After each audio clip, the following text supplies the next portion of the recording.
Hello guys, welcome to channel.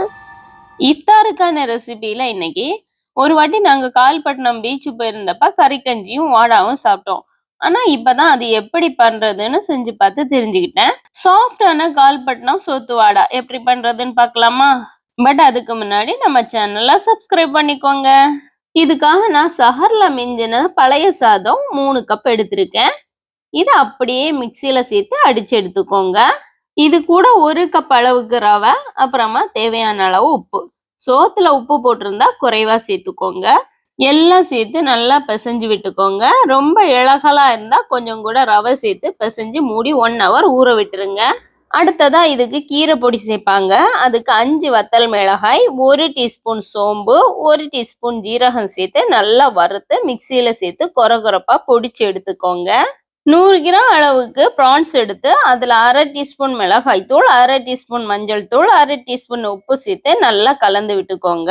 ஒரு பேன்ல 2 table spoon அளவுக்கு oil விட்டு அதில் இந்த ப்ரான்ஸை ஒவ்வொன்றா சேர்த்து நல்லா ஃப்ரை பண்ணி எடுத்துக்கோங்க.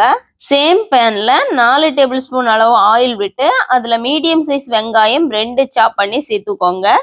கூடவே 2 பச்சை மிளகா சேர்த்து கொஞ்சமா வதக்கி விட்டுக்கோங்க. நல்லா வதக்கணும்னு தேவையில்லை. 1/2 டீஸ்பூன் அளவுக்கு உப்பும் சேர்த்துட்டு மாசி பொடி 1 டீஸ்பூன், ஏற்கனவே பொடிச்சு வச்ச கீரை பொடி 1 டீஸ்பூன், அப்புறமா 1/4 டீஸ்பூன் அளவுக்கு மஞ்சள் தூள், அப்புறமா ஃப்ரை பண்ணி வச்சிருந்ததுல ஒரு 5 இறாலை பொடி பொடியா நறுக்கி சேர்த்துக்கோங்க.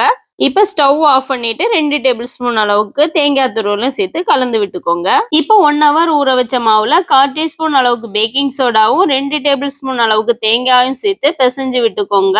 இது இந்த டைம்ல தான் சேர்க்கணும். ஒரு வெட் கிளாத் இல்லைன்னா பிளாஸ்டிக் பேப்பர் எடுத்து இந்த மாவை உருளையா உருட்டி தண்ணி தொட்டு இந்த மாதிரி ரவுண்ட் ஷேப்ல தட்டி எடுத்துக்கோங்க. இந்த மாதிரி 2 ரெடி பண்ணி வச்சுட்டு ஒண்ணுல ஏற்கனவே ரெடி பண்ணி வச்சிருந்த மசாலா 1 டீஸ்பூன் அளவுக்கு சேர்த்துட்டு இன்னொன்னு வச்சு மூடி ஒட்டிக்கோங்க. இடையில ஓப்பன் இல்லாத மாதிரி பார்த்துக்கோங்க. இதை ஈர துணி இல்லைன்னா பிளாஸ்டிக் கவர்லயே வச்சுக்கோங்க. இந்த மாதிரி பிளைட்ல வச்சா எடுக்க ரொம்பவே கஷ்டமா இருக்கும். இனி இதை மிதமான சூடான எண்ணெயில போட்டு ஃப்ரை பண்ணி கொஞ்சம் செட் ஆகுறது வரைக்கும் வெயிட் பண்ணலாம். செட் ஆனதும் திருப்பி போட்டு ஃப்ரை பண்ணி எடுத்துக்கோங்க. இப்ப நம்ம காயல்பட்டினம் வடை அதே டேஸ்ட்ல ரெடி ஆயிடுச்சு. ஆயில்ல ஃப்ரை பண்ணாலும் அந்த அளவுக்கு இதுல ஆயில் இருக்காது. இந்த நோம்புக்கு சஹர்ல சாதம் மிஞ்சினா இதை ட்ரை பண்ணி பாருங்க. வீடியோ பிடிச்சிருந்தா ஒரு லைக் தட்டிட்டு போங்க. பாய்.